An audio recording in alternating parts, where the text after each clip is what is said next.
Hello, everybody. This is Rob Fredette with the podcast HODGEPOD, and welcome. I have another special guest on my episode here. This is episode 90, and Shannon Malone-deBenedictis has joined me, and she's a multi-Emmy winning producer, development executive, and public speaker, workshop facilitator, and a film, TV, baseball fan.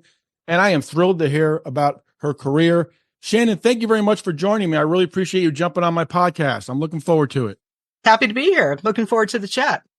Thank you so much. Please introduce yourself because you have quite the career in television, which I'm really fascinated by. So give us a brief introduction and then we'll talk about the fun stuff.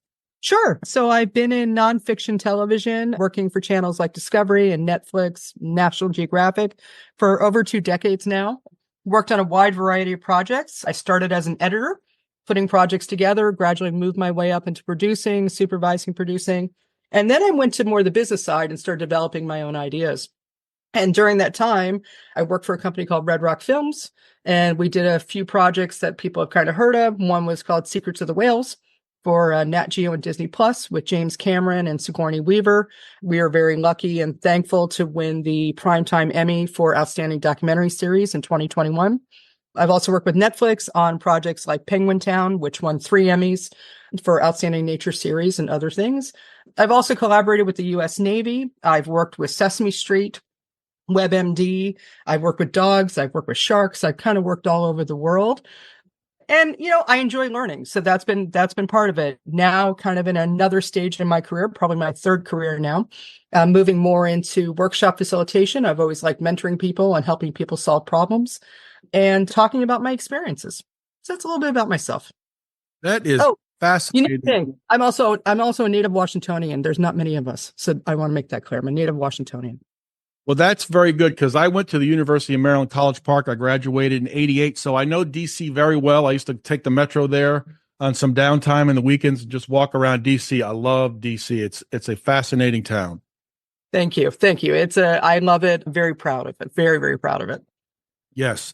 So talk about, you said you worked on Shark Week. What was that like? Because I watched that show and I had to go back and watch it, and it's getting major numbers, and it's always had major numbers. Is that correct? Yeah, Shark Week is a phenomenon. I first started working on Shark Week at Discovery back, I think, in 2001, and I've only seen it grow from that. And there's just something about sharks. People love them. They're mysterious. They're kind of this weird predator that's always lurking around. You have the 1976 movie of Jaws that everybody just loves and references.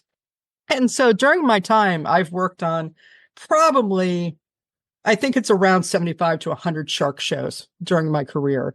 If someone had told me when I was younger that you'll be doing a lot of shark shows, I would have just absolutely not. No, never in my wildest dreams. But it doesn't matter if it's a shark or something else. They're good stories to be told and beautiful places.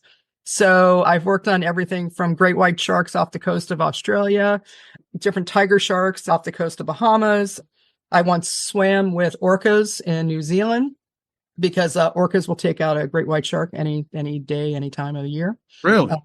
Orcas have great white sharks for breakfast. They are, to quote Visser, they are the true apex predator of the sea. Wow. Thankfully, orcas do not find us tasty. That's a really, really good thing. So I've been really fortunate, and they're incredible creatures who, like a lot of wildlife, they just kind of want to be left alone. They just want to do their own thing and they don't really care about us unless we're kind of in their way or getting in their way. And they're beautiful when you can see them up close. But I always find it funny with sharks when I go on vacations and I travel, people are like, I could be in Bermuda or I could be someplace, and they find out I've worked on shark shows and they go, are there sharks in the water? And I go, is it an ocean? And they're like, yes. I'm like, they're sharks. They just don't care. They're all around us. It's okay. It's absolutely okay. So it's been a lot of fun to work on. I like to make fun of sharks, but they're truly have been a lot of fun to work on. You mentioned Jaws earlier. Jaws was the movie that really probably heightened the episodes for Shark Week, because Jaws back in the 70s, that was one of the scariest movies of the 70s. Oh, absolutely. My sister. Yeah, I'm going to make fun of my sister now. After she saw that, I mean, she wouldn't go in any body of water because there could be a shark there.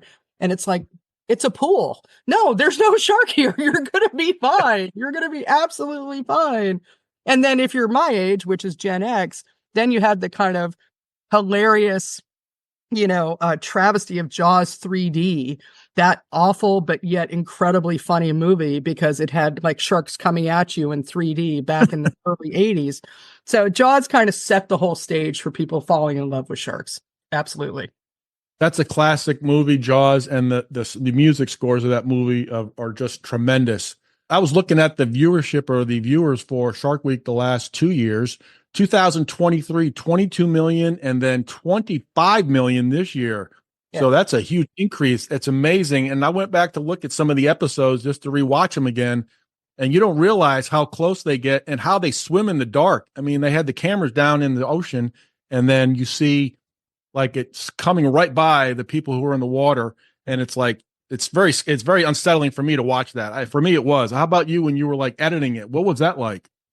I think one of the things I have to do as a producer is recognize that sharks they're inherently scary. I mean, they're inherently anything that's coming out from the dark. If you don't know what it is and you don't know where it's coming from, whether it's a parrotfish or a shark, it's still going to startle you.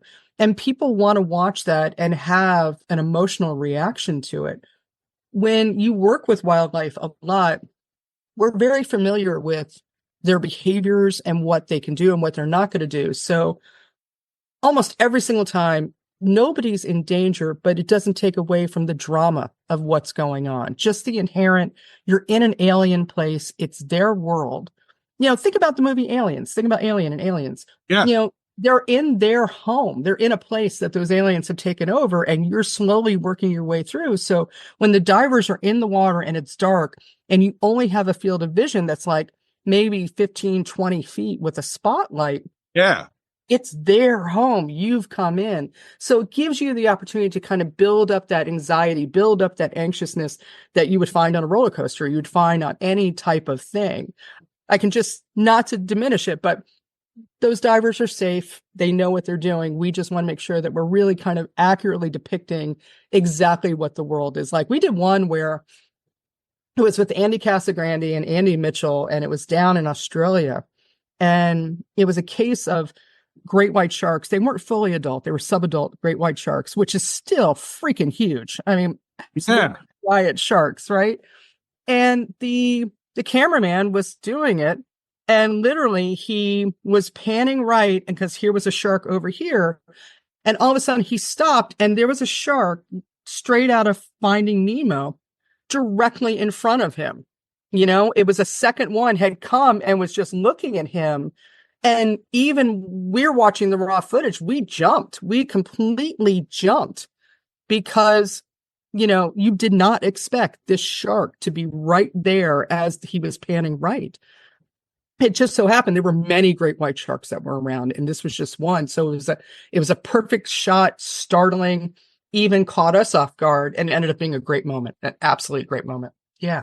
I watched a couple of episodes today from 2023, and it's amazing. Literally, I mean, it was so dark, and then all of a sudden you had the camera underwater, and then all of a sudden it swims by. It's amazing how they get around the water like that. And it's like you said, it's their world, but I was just unsettled watching it again. And I was like, my stomach was churning a little bit because it's like, I would never go in the water like that. I'd be scared to death to go down there, but that is tremendous. And then they also came out with a movie years ago, Sharknado.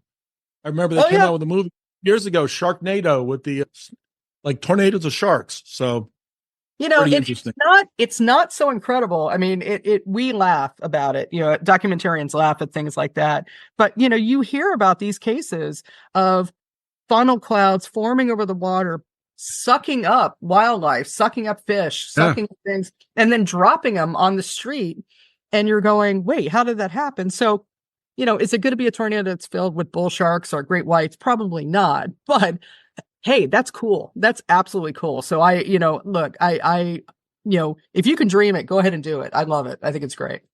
And I remember I lived in South Florida about 30 years ago, and I remember they used to have squalls in the ocean there, and you could see the squalls, and it's like the sea life was up there in the atmosphere a little bit. So yes, that is absolutely tremendous. How long did it take to put an episode together? You had to get a lot of footage. So how long did it take to edit it, and what decided to get this footage versus other footage? Because it must have been a lot of work. Yeah, it is. The one drawback about doing any type of wildlife programming, anything you see that has animals in it is, we're at the animal's mercy. If they're in the wild, we don't know if they're going to show up. We have no idea. What we're relying on is intel given to us from, like with sharks, it could be local fishermen, it could be local scientists, it could be just local tour operators who know where certain animals are kind of lingering around. But if they're not there, they're not there. So it's days, weeks, etc. of happening. And I can tell you, we've been on shoots before where we've shown up, and remember I talked about how orcas are kind of the badasses of the ocean. If orcas move into a territory and attack a great white, all the great whites will scatter from the area, and they maybe sometimes don't come back for months. It's like, if you think of it like a turf war, the orcas are like, this is my territory. You're not going to come around. We're going to take over and you're going to go away. So we've lost shooting weeks. We've lost months. We've had to relocate. So it takes just to capture the footage that you usually see. Shoots could last anywhere between 2 weeks to months on end. I can say with Secrets of the Whales, it was over a year and a half of filming off and on. So we could get with seasonality, we can make sure the animals are there, and to get enough footage to actually put the show together. And then editors putting it together, that could take anywhere between 10 weeks to 15 weeks, depending on what they're working on, and sometimes even longer. So it's not a short process to just put together that incredible roller coaster ride of 44 minutes. It takes a lot of work to make sure you're getting all those elements right. Yeah. That is tremendous. I always like the process of writing a book, talking to musicians, getting a song, getting an album together, and just the process of getting the final product is always perfect when you see it on television or you hear music or the final movie when it's done. So talk about the winning Emmys, because that is extraordinary. How was it when you won your first Emmy? That must have been mind-boggling or an excitement for you. It was unexpected. Let me say that. We were just coming out of COVID. So there were strict protocols in place. The sessions were broken up into multiple sessions. It was a very, very time. And also, if you remember, we were all locked in our houses for like a year and a half. Yeah. To then go to this event and be around all these people, it was a little crazy because your brain really wasn't part of it. But we had been nominated. We were just thankful to be there. And in the company we were in, we were with some amazing filmmakers. And so I don't know if it's because I'm a Washingtonian or maybe just I'm Irish or something. I had no expectations to win. I think that's just kind of part of but I was just thrilled. And I remember sitting there and saying, I'm going to make sure that I'm smiling the entire time because I don't want the camera to land on me and be like, who is that sourpuss who's just sitting there and not looking happy? So not kidding, Rob, my back was killing me by the end of the ceremony because I was just like perfect posture, smiling. And I remember Titus Burgess gave me finger guns at one point because I was smiling so much. And then when they called our names, I was so overwhelmed because I just didn't expect it. It was completely just an incredible moment and never really imagined that I would be in that position. And my Brian Armstrong, my partner at Red Rock, we had been working for a long time on this project. So it was just a great fruition to an amazing experience. It all kind of came together and it all just happened. And I got up on stage and it was a whole gaggle of us, as you see, and just those human moments. And I looked down and sitting in the front row was Nicole Byer of Nailed It. And I loved that show, Nailed It. And I made sure we made eye contact. And I mouthed to her, I love you. Yeah.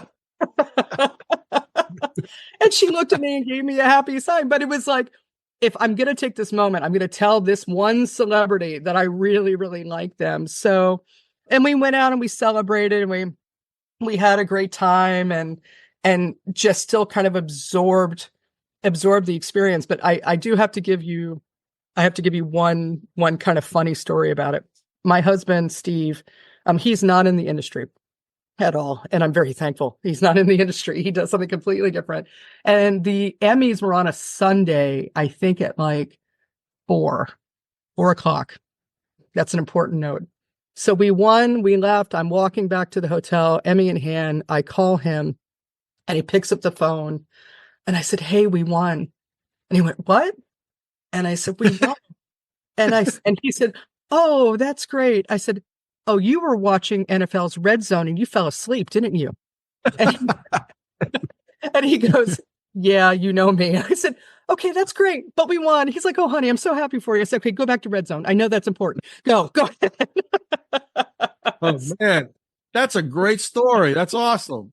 And I like the Red Zone too. So I was totally understood. I was like, "Oh, the Red Zone's awesome. That's great." So that was my experience winning the Emmy. Yeah. What was it like standing up on stage? Because I read in your little biography here that you started out as a midnight editor and you went from midnight editor to winning an Emmy. That is a long journey, is it not? It's a long and unexpected journey.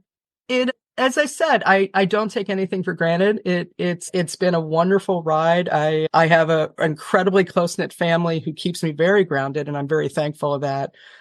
Being a midnight editor, it was good because you learn the tools of the trade and you get to work in the trenches and get to know.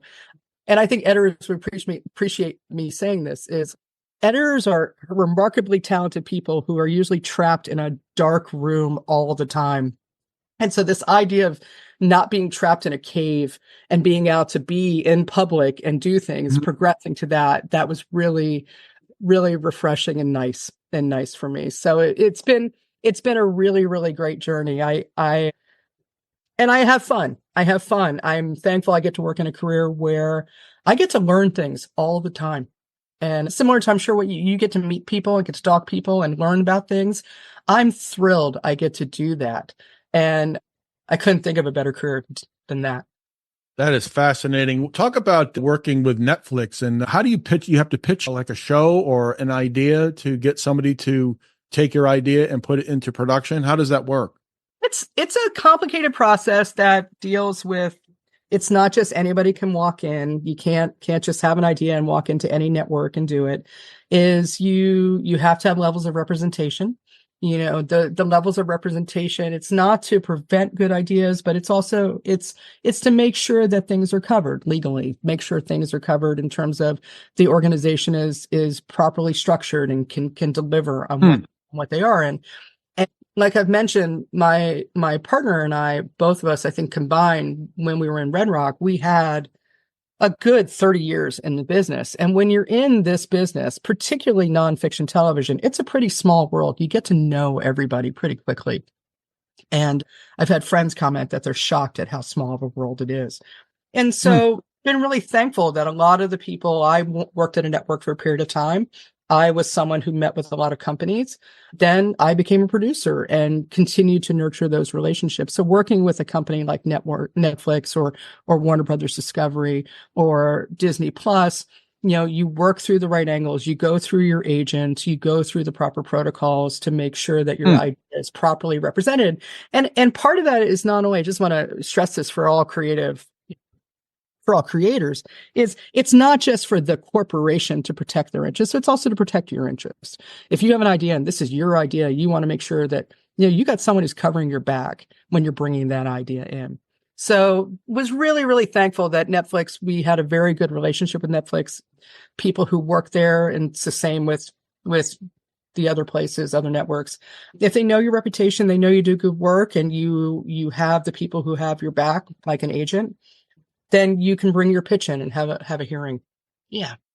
Well, that's amazing because I always think like we take it for granted things are on television. Yeah, I didn't even think about the agent. That's another important part of the process. And, just it's amazing like that final product is the show, but there's so much more that goes into it. Like you just mentioned, it's quite extraordinary. Yeah. So Yeah. Go ahead, I just want to say there's a lot that goes on behind the scenes. The people who are not there in the front. And just think about any reality show.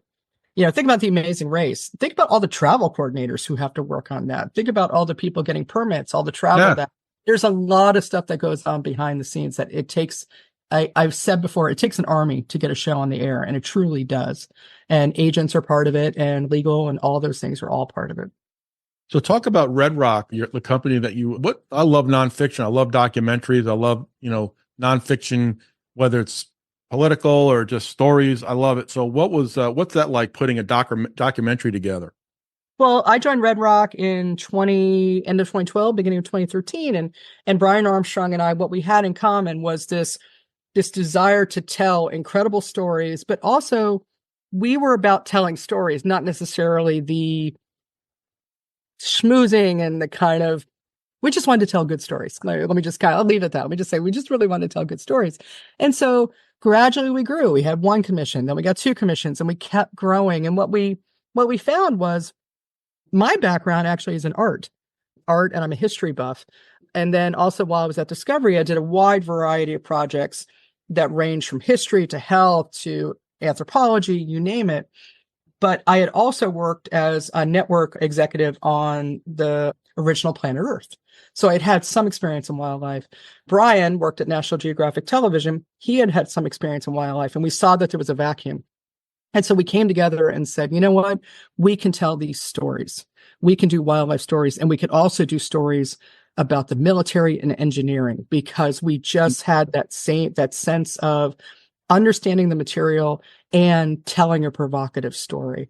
And so when we came together and we started producing it together, plus with a whole bunch of other people like Sari Weiner and Rand Allen and John Freeburn and stuff, we ended up making these really great projects that were not just informative, but I like to say that I like to create programs that kind of taps into the 14-year-old inside of you. Mm. And I say 14-year-olds because 14-year-olds are smart enough to understand high concepts, but they're also still really enthusiastic about things that are cool. Right. You know, they still look at an aircraft carrier and go, that is amazing. You know, that's incredible. How did they do that? You know, that's what we want to tap into. And so that's when, during my time at Red Rock and afterwards, that was our motivation, is we wanted to tell these incredible true stories and about incredible people and make them engaging.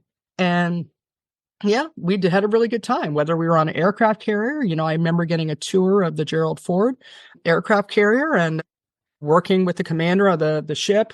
I'm sorry if I got the term wrong, and sitting in one of the air squadrons, sitting in one of their seats and going, I'm sitting in a ace pilot's chair on an aircraft carrier. This isn't bad. This is pretty cool. That's pretty awesome. Yeah. Yeah. So it's tapping into that cool thing of like, this is pretty awesome. And I want to make sure that I convey that. So my time at Red Rock, we had just a great time putting together these fabulous stories. That's tremendous. You mentioned you're a history buff, and DC has a lot of history, which I love. And years ago, I went back to Maryland to go watch my Terps play the Blue Devils in the early 90s when Duke was really like killing it in the ACC. Mm-hmm. Maryland lost the game, but I remember flying back and going into the airport, and I saw Senator John McCain and Senator Paul Simon. They were just hanging out in a restaurant in there, watching television, eating, and I was like, oh my God. It was like unbelievable. I was like, I can't believe they're sitting here eating. So it's amazing who you run into in DC. Oh, the great thing about DC, I had friends visiting from Atlanta once. They only had like a 6 or 8 hour layover, and they said, can you give me a tour? I'm like, sure, hop in the car. And I drove them around. I'm like, okay, so there's the Washington Monument, and here's the Lincoln Memorial, and there's the FBI headquarters. And they're like, wait, the FBI headquarters is just right here? And I'm like, yeah, it's at the corner of 7th and whatever. And they're like, it's right. You can just walk right up to it. I'm like, yeah, this is a city. It's a functioning city. There are all these incredible buildings, but people work there. People are still a part of it. And then the people who are here, whether it was, Senator McCain or, I've been places and go to National Airport and fly out all the time, and you bump into senators and you bump into people, and it's like, well, they're just here to work. And it's one of the great things about DC is I think some people think it's a museum. They think that the whole city is just this museum that's the Lincoln Memorial and the Washington Memorial and the Smithsonian. Mm-hmm. It's like, no, we have restaurants, we have art, we have schools, we have everything. It just also happens to be, the home of, as I was driving, and there's the Pentagon, and they're like, the Pentagon? I'm like, yeah, that's the Pentagon. It's right there. You can ride your bike around it if you want. I remember we did drive by the CIA headquarters, drive, which you can't see from the road. And I'm like, if you down that road, CIA, they're like, what? And I'm like, yeah, again, these are just office buildings. Everybody around here works here. We're all part of it, So it's a great city to live in. And, I talk about, we don't we're all about politics, but we also don't talk about politics that much because we all live together. We're shopping at Safeway. We're shopping at Giant. We're going to Target. We're going to baseball games. We're all here together. And it's always been that way. So, it's one of the great things about the town. Yeah. It really is. I really, really enjoy. I remember one time I was coming back from Massachusetts up to Boston where I was living, and I saw the 88 Olympic basketball team, and they were in their USA sweats, and David Robinson walked by, and I was like, oh my God, look how tall he is. I was like, whoa. I was like, it's amazing who you see in the airports too. It's quite extraordinary. And David Robinson's from DC suburbs. He's from Manassas, Virginia. He went to Osborne Park High School, which is the same county I went to school. Yep. Really? But he had quite the college career in the mid 80s, and he was a tremendous NBA basketball player, all-time great center for the San Antonio Spurs. But yeah, I remember seeing David Robinson. I couldn't believe how tall he was. I was like in awe.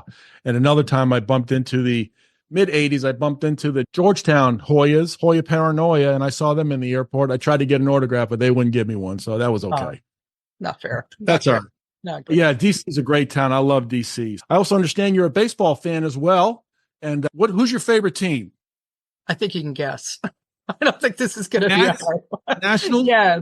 I waited my whole life to finally get my own baseball team. I was born after the Senators left, and then finally it took us till 2016, 2017 to finally get our own team. And so before that, I was an Orioles fan. I did live in Chicago for 5 years in the 90s. And I lived right by Wrigley Field. So I went to a lot of Cubs games. I fell in love with baseball because when I graduated from college in 92, I was poor and didn't have any money. And the local minor league affiliate down the road had a $1.25 Rolling Rock. And it was the cheapest place for my friends and I to go drink. And so we got to see Barry Bonds and Bernie Williams and a whole bunch of people play minor league ball while drinking really bad beer. It's fine beer. It's okay beer. And that's when I fell in love with baseball.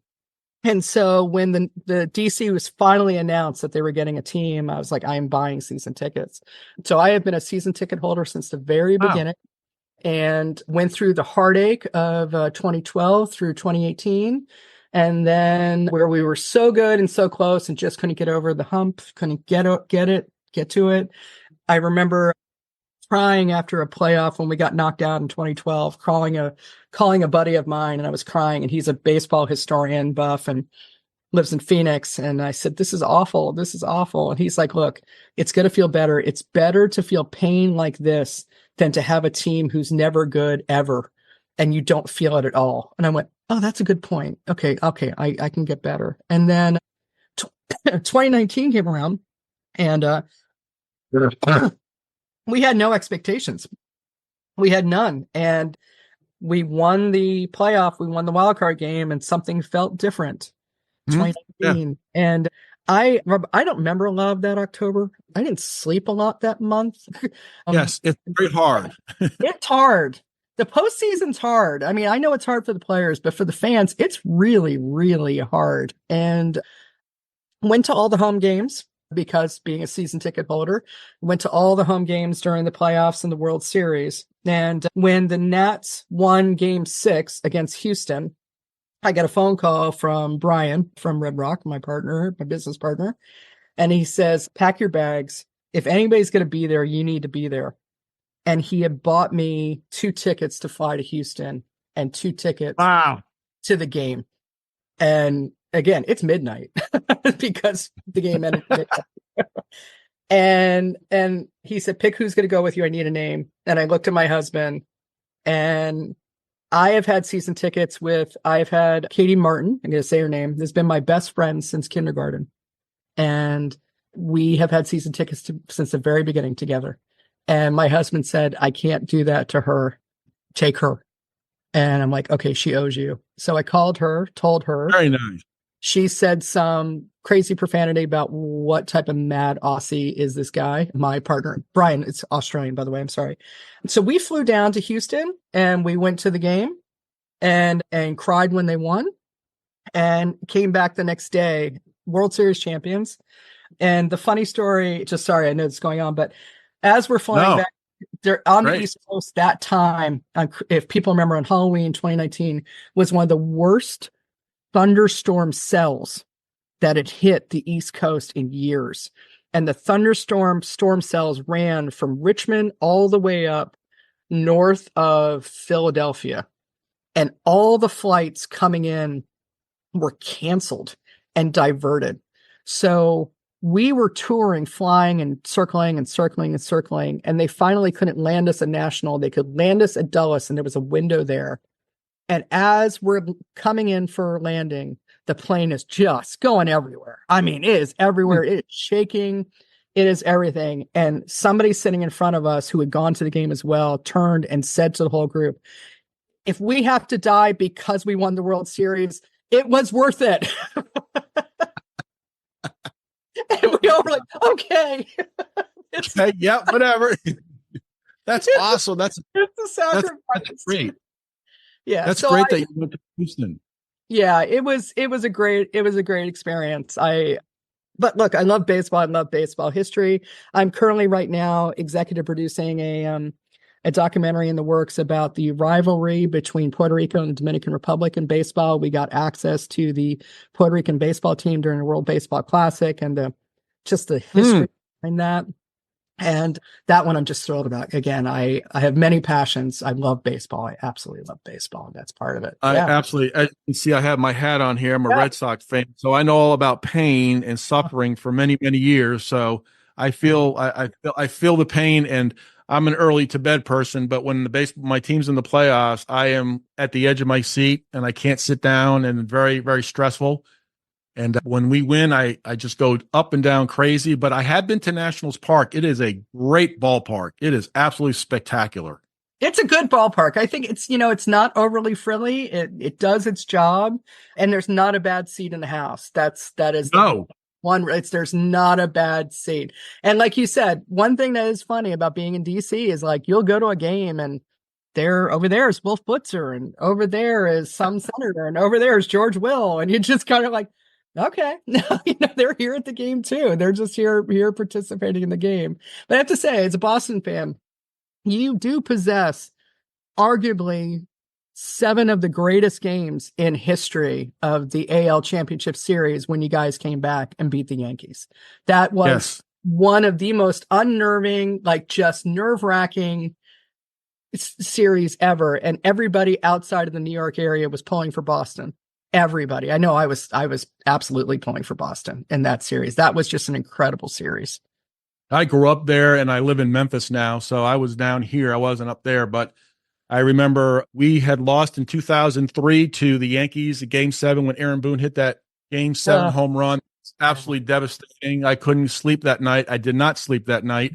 And then the next year they had to go through the grind of the whole season. They play the Yankees and they're down 0-3 and then 4 straight. And when they won the game, when Johnny Damon hit the grand slam and a 3-run homer, it was surreal. I still can't believe it happened still 20 years later. It's just mind-boggling. It was incredible. My father was alive at the time and we were watching it together. And he said, like the first couple of games, Damon was 0-for-13. He was doing horribly. And my dad was like, why don't they bench him? And I'm like, because he's Johnny Damon. He's not going to bench him, Dad. It's just not going to happen.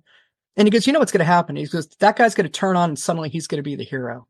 And when it happened, my father just couldn't stop laughing because he was like, it happened. That guy, he's the hero. I'm like, that's Johnny Damon. He just comes through when you least expect it. It's fantastic. It's a great thing about him. That was just such a fabulous team. Is that the one where like Kevin Millar gave the thing where he predicted everything was going to happen, like play for play? Yeah. Don't worry, we're going to get him down. Big Papi will do this, and then it'll be fine. Yeah, no, it's just that was the greatest series. So much so that nobody remembers the World Series that year. Like nobody. You probably do, but everybody else just knew Boston was going to win it all at that point. Yeah. Oh, yeah, I remember it was Game 4, and Dave Roberts, who's now the manager of the Dodgers, came on as a pinch runner. He stole second, got there, and then Bill Miller drove him in with 2 outs in the bottom of the 9th inning, and they tied the game, and then the rest is history. But it was just an absolutely unbelievable. You look back now, like Dave Roberts is the manager for the Dodgers, and you look back of that team, the Red Sox, Ortiz, Manny Ramirez, Kevin Millar, Jason Varitek, just phenomenal. I remember going to a Yankees-Red Sox game in 2007 at Yankee Stadium, which was quite extraordinary. My wife was a Yankee fan, so that was really a good dynamic. Jason Varitek, before the game, he was such a hard worker. He worked on his mechanics. I just watched him in the bullpen and left field bleachers. He was working on his mechanics before the game, and I said, that's a great player right there. But you know what turned that season around was July 31st, when A-Rod got in a fight with Varitek at Fenway Park, if you look it up. And that's when the Red Sox, like they said, they weren't going to put up with this anymore. I still remember that. That was like the turning point, July 31st, 2004, when it turned for the Red Sox. They were just done with it, and then all the stress was released. It was done, and that was quite a little push off there between Varitek and Alex Rodriguez. Yeah, sometimes the thing with baseball, and I love about baseball. Well, one thing I said is that my job as a program developer of coming up with ideas. If you're good at your job and creating programs, if you're good, you maybe get 2, 3 out of 10 greenlit. That's the odds. And I said, this is why I like baseball, because the thing about baseball is the same thing. If you get 3 out of 10 hits, you're an all-star. You get more than that. You've made the Hall of Fame. I mean, it's a sport where if you fail more, you're still an all-star. It's just there's very few other sports that are like that. And that's one of the things that I love. But I also love about it is it's those intangibles. It's those things of, if you look at the stats, you would say, oh, well, it should be this person. It's like, no, it's somebody like Jason Varitek who's going to make the difference. For the Nats in 2019, the person who made the difference was Geraldo Pera, Baby Shark. Mm-hmm. He comes onto our team. The guy's a 240 batter, like utility player, but there was something about him coming on that relaxed the whole team, and they had nothing to lose. And it completely changed everything. Absolutely everything. Mm-hmm. Now he's our first base coach. I mean, that's how important, and that Davey recognized how important he is to like the chemistry of a team. And those intangible factors are the things that I just love. Those are the players, and I'm like, oh, that player's important. That player's great. Even if maybe, his what's the new thing? Like replacement, player above play, the thing that's that. I remember, that might not be that high, but if he brings an intangible that makes everybody else better, those are the greatest players. Those are the ones I love. Yeah, I remember when Steven Strasburg, his first game he pitched against the Pirates, I remember watching it on TV. I forget how many strikeouts he got, but it was a full house. Yeah. And it was extraordinary. I was cheering up and down with my wife. We couldn't believe it. That was an unbelievable opening game. Unbelievable. Well, now Pittsburgh's got that guy. Was it Skeens? What's his name? Yeah, he is. Yeah, Paul Skeens. He is like out. Yeah. And then, I have to admit, I was watching a game the other day, and the Cubs have a closer. I can't remember his name off the top of my head right now. Right? I have not seen movement. It's like that guy, Skeens, the movement on the ball. It was just like, there's no way. Nobody can hit that. It's just not impossible. It was like it started up like at, shoulder height, and the bottom completely fell out. And you're going, wow, that's good luck. God bless. See what happens. Okay. But yeah, that Skeens guy, he's amazing. He is really, really good. Yeah. You know what I love about baseball too? I was watching the Dodgers and Diamondbacks the other night, and it was Saturday night, and the Dodgers were getting creamed by the Diamondbacks. It was like 9-0 in the second inning, and Dave Roberts pulled all the starters off and just let the subs come in, and the Diamondbacks won big. It was like 11-2 or something. And I remember talking to my wife. I said, every game's a chapter. The next game, Diamondbacks couldn't do anything. The Dodgers were hitting. It's amazing. Baseball has it. Every game is different than the previous game. You can't get too high, because if you get too high, then you're not going to hit. But it's amazing, like how each game is different than the previous game. Yeah. Davey Martinez in 2019, he brought this, he's the manager of the Nats. He brought this thing. He's like, just go 1-0. Every day come in with the philosophy, just go 1-0. And whatever happens, you put that inside. Next day, you go 1-0. I mean, I was laughing because before I came down, we were chatting. I think the Nats were up. We're playing. I think we're playing the Marlins right now. Or we're playing. Yeah, Pirates are playing right now. And we're doing really well. And I'm like, yeah, we just lost to somebody, and we took 2 or 3 from the Yankees. And we're in 4th place only because of the Marlins in the NL East. You just never know. You don't know unless you're the White Sox, which is kind of tragic right now. But then you'll know what happens. But again, you show up. Any day that the great team could come out. You just don't know. Yeah. Yeah. As well as baseball, I'll be hitting my 20th ballpark off the bucket list. So I'm a 2/3 of the way there in 2 weeks. I'm going to go see Ellie De La Cruz play in Cincinnati against the great. Braves. So I can't wait to see Ella De La Cruz. So, but yeah, the bucket list is in motion here for me. So baseball is a great game. And you go to different ballparks. I've been to Minute Maid Park. That's a great ballpark. Well, the Crawford boxes, it's loud when when it's domed. And even Nats Park, I mean, you go up to the left field bleachers at the top of the upper deck and you can look out, you see the Capitol just like, you can literally touch. It's pretty cool. So let me ask you, so in your bucket list of going to all the ballparks, if the ballpark's been torn down and a new one's put up, do you still count it or do you have to? Well, I count it because I've been to Shea Stadium and the old Yankee Stadium. I count it, but we're gonna hit those, do the Subway Series. But I check those off, and I've also been to Olympic Stadium All-Star Game as well. So, but yeah, I count that one as well because that was baseball. I'm gonna count those, but I'm also gonna go back to the new stadiums too. So yeah, I'm in net 3. I've lost Seattle, Texas, and Milwaukee, so I'm gonna have to go back to get those because I think I got up to 15 or 16, and then yeah. They moved out of those. I'm like, oh, now I've lost 3. Okay, now I'm down to 12. Yeah. You know what's cool though is baseball. When you see baseball, you go to different baseball stadiums. Everything is like it's different teams, different cities, but the same mannerisms, the same traditions are still there. The crowd, they do the infield. The grounds crew. You see the vendors in the stand, the opening lineups. The players run out on the field. So that's what's great about baseball. It's just it's the American game. I mean, it is.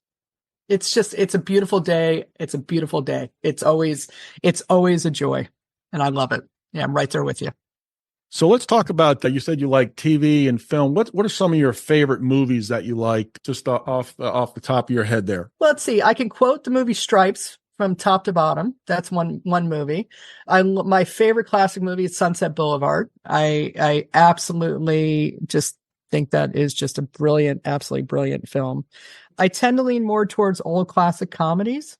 Anything with Cary Grant, I'm into. Let's see. What movies have I seen recently that I was just blown away by? I like, and it's really the only genre movie I don't like is horror movies. And I say that it's just because why am I going to pay money to see something I'm going to have my hands across my face for most of the time? And so those are the ones that I'm just not terribly into. But yeah, Stripes is always ones that pops in my head. Ghostbusters is another movie I can quote pretty much from top to bottom. A lot of those classic comedies.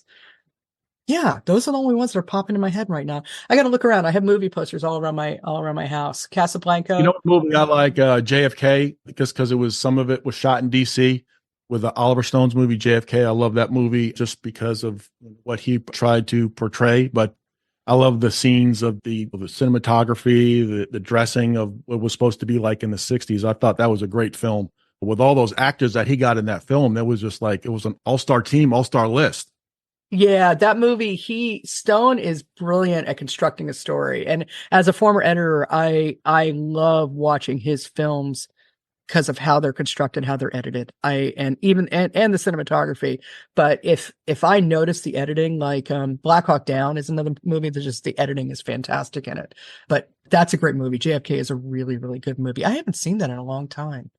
It's really like 3 hours and 8 minutes. So be ready to watch it. Good period. But I love the editing. He had real news footage, and he had some fictional footage of Gary Oldman there as Lee Harvey Oswald. But it was a tremendous movie, and it was I like movies that are based in DC because it gives that intrigue of spies or stuff going on. So I like the DC angle for some movies as well. Enemy of the State was good in DC. The Will. Oh yeah, Gene Hackman. That was a good DC film. But, and this from your time at University of Maryland, sometimes the things that, though, a lot of Washingtonians, just like they do in LA and New York and stuff, we laugh at some of the things that they depict in movie and TV. Like NCIS is supposed to take place in DC. And yet, I think I've seen one palm tree, and that's been at there's no palm trees in DC. No, there's no palm trees. Of course not. Or they'll say, okay, we're here in the Navy Yards. We'll meet you down in Quantico in 15 minutes. And we're all like, okay, Quantico is 40 miles away and the traffic is always bumper to bumper. How on earth are you getting there in 15 minutes? So that's always kind of a fun part about it. Yeah. Enemy of the State was a great movie as well. Yeah. That was thinking Baltimore, DC as well. But yeah, DC had a lot of the scenes set there. So talk about the company that you have now, if you could, please. I find that to be, you deal with billion-dollar companies and small startups. So how's that going? It's going well. It's going well. So I've kind of reached a point in my career where I want to, help a variety of people and do a variety of things. So my company, Padlin Creative, we consult with companies that are looking for creative solutions. So like for one client right now, I'm in the middle of series producing a new 4-part series about conservation in the Yellowstone region. I'm working with, it's been announced, so I'm working with a company called Rebel Girls, which is a teenage girl empowerment company, and profiling some women who are amazing technological engineers and innovators. Like I've mentioned, I'm executive producing a documentary on baseball in Dominican Republic and Puerto Rico, but I'm also consulting a few companies and helping them achieve what they want to do and say, hey, let's look at your ideas. Let's make sure your ideas are solid. Are you telling the story? Are you looking what the audience is looking for? So it gives me a good variety and different skill sets I get to tap into. So, and because it's my own company and my own boss and I do my own consulting, I can easily take off and go to a baseball game at 1:00 in the afternoon if I want and take a call there. Yeah. Oh, good. Yeah, the getaway days. You get to go for the getaway days. You get to go Wednesday matinee or Monday matinee. You're the boss. You can do whatever you want. I can do what I want. It's my own flexibility, but it gives me opportunity, like I said, to work with a much broader base and also get into a passion of mine, which I've always enjoyed, running workshops and mentoring people in different things. So expanding into that as well. Yeah. So your career, like the Emmys, is just mind-boggling. It's tremendous. That's quite an accomplishment. Do you ever feel like you miss working in that field and in the documentaries and the Shark Week and those different? I still have a foot in it, but I miss it at times. I miss the camaraderie. I miss being in, working and huddling down and everybody kind of working towards that goal. But I'm at a point now where I kind of like working at my own pace. I like coming up with my own ideas and working that. So, and I really don't want this to sound like, once you've reached the top, there's no place to go. It's so not that, we joke like, am I going to try to go for a Tony and create a musical now? Like, no, I'm not. That has nothing to do with it. I think now it's just, I've slowed down and now I want to focus on things and learn something new. And as I said at the beginning of this, when I was in my 20s, I wasn't in television. I was a talent agent for advertising professionals and ran a company in Chicago and did that. And then I moved into television, and now it's another stage of my career. And I'm not the type of personality that wants to stick with one career her entire life. I want to learn and experience and do different things. And so this is the next stage. What's the next thing I'm going to do and learn and have fun? That is tremendous. Well, Shannon Malone-deBenedictis has been my guest on my podcast, and she has quite the career. She has won Emmys, and we had fun talking about her career in television. We talked baseball. We talked a little film. And Shannon, I'm truly honored that you came on my podcast. I hope you enjoyed it. I thoroughly enjoyed you having on. Thank you so much. Great time. Thank you. Anytime.